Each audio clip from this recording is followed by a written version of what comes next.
Hora de conversar com o nosso comentarista de política, Reinaldo Azevedo. Boa noite, Reinaldo. Eu tiro meu chapéu para você, que o seu tá bonito, hein? Ô, Reinaldo,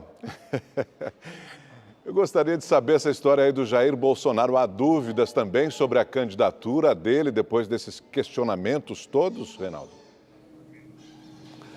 Pois é, boa noite, Augusto, boa noite, Cláudia. Você acredita que sim? Veja, quando eu penso nas conquistas formidáveis da Lava Jato, e eu não sou contra o combate à corrupção, eu sou favorável ao combate à corrupção, eu sou contra a maluquice, né?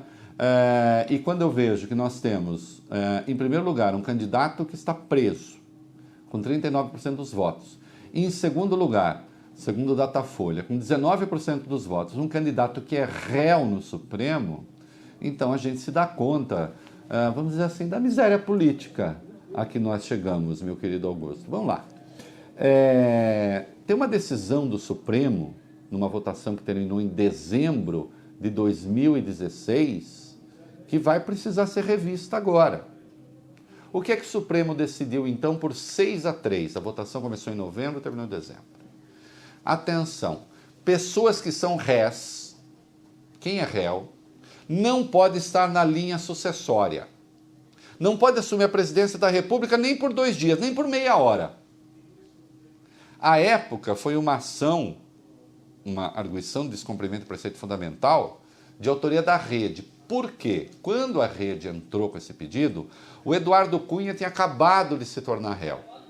Acontece que o presidente da Câmara, em caso de vacância de presidente e vice, assume a presidência da República.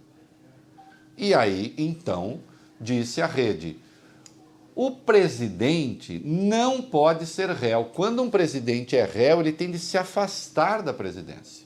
Está no artigo 86 da Constituição. Então, note, Augusto, está lá no artigo 86. Assim que o presidente vira réu em ação penal, ele tem de sair, tem de se afastar. Por 180 dias, até ser julgado pelo Senado. Se for absolvido, volta. Se não for julgado nesse período, também volta. O que não pode é ser réu e continuar na presidência. Se não pode ser réu e continuar na presidência, argumentava a Rede e o Supremo concordou, então não pode estar na linha sucessória. E aí, o Renan Calheiros, que também estava na linha sucessória, porque primeiro é o presidente da Câmara, depois é o presidente do Senado, foi impedido de assumir a presidência da República. Ele manteve a presidência do Senado, porque a Constituição não diz nada sobre ser réu e continuar senador, mas deixou a condição de linha sucessória. Está estabelecida uma questão, o próprio ministro Marco Aurélio do Supremo lembrou isso. Então vamos lá. Se um presidente tornado réu, não pode continuar na presidência. Se alguém que o sucede, não pode continuar na presidência. Não pode assumir a presidência, ainda que temporariamente. Por que um réu poderia ser eleito? E o Bolsonaro é réu. Ele é réu naquela ação em que ele é acusado de apologia do estupro. E agora a defesa dele pediu, o Marco Aurélio concordou, em apressar uma segunda denúncia contra ele. Na terça-feira, a primeira turma do Supremo, onde ele já é réu, vai julgar uma outra denúncia, aquela envolvendo o quilombola. Quando ele disse numa palestra em abril, na Hebraica, que o quilombola era gordo, era tão gordo que nem se reproduzia e que era pesado em arrobas. Ele teve uma denúncia por racismo oferecida pela Procuradoria-Geral da República. Caso essa denúncia seja aceita, ele se torna réu pela segunda vez. Mas já a primeira condição de réu, segundo decisão do Supremo, pode inviabilizá-lo.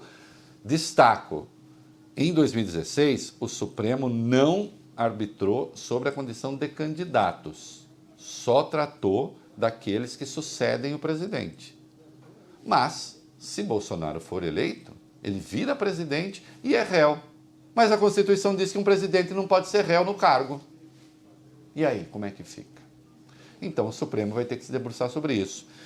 E para encerrar, olha aqui, o Bolsonaro foi muito criticado porque uma vez fez o símbolo de uma arma na mão de uma garotinha. ele voltou à carga, fez isso de novo, né, em Araçatuba. Tinha um garoto com uma roupa da Polícia Militar e o Bolsonaro perguntava para ele, você sabe atirar? Você sabe dar tiro? E depois, mais uma vez, ensinou a criança a fazer o símbolo da arma.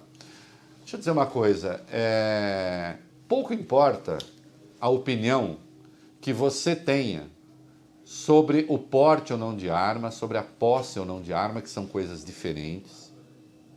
A questão é outra. A questão é, uma criança pode ou merece ser submetida a esse tipo de coisa? No debate que ele teve conosco, aqui na RTV, o Bolsonaro terminou recomendando a Marina que lesse o livro de Paulo. É um sinal que ele conhece pouco a Bíblia, porque não se fala livro de Paulo, como conhece, como sabem os cristãos, né? Existem os textos atribuídos a Paulo. Mas na primeira epístola de São Paulo aos Coríntios, já que ele falou em Paulo, né, está lá, quando eu era menino, pensava e agia como menino, depois me tornei homem e passei a pensar e agir como homem. O Bolsonaro já não é um menino. Menino é esse, cuja mão ele pega para fazer uma arma. Os pais que têm armas em casa, ainda que armas legais, o primeiro cuidado que tem de ter é afastar a arma das crianças. Esta apologia da violência, na verdade, busca responder ao sabão que ele levou da Marina no debate. E ele está convencido que tem de seguir os passos de Donald Trump nos Estados Unidos. Quanto mais absurdos fazia, quanto mais a imprensa criticava os seus absurdos, ele redobrava a aposta, né? Lembro que Donald Trump vai passar agora, os Estados Unidos terão eleições em novembro. Se ele perder a maioria no Senado e na Câmara, ele entra na rota do impeachment, porque 2 assessores seus já fizeram uma espécie de acordo de delação premiada. As pessoas, quando não têm contenção, quando não pensam no que falam, fazem essas coisas. E já que o Bolsonaro gosta do apóstolo Paulo, ainda na primeira epístola aos Coríntios, né, talvez ele devesse prestar atenção, é só o amor que conhece o que é verdade, né? Ou em algumas traduções, a caridade. De toda sorte, Bolsonaro, como educador, está se mostrando uma falência. Então que procure ao menos ler Paulo para ser um bom cristão. É isso aí. Boa noite, Reinaldo. Obrigada, viu?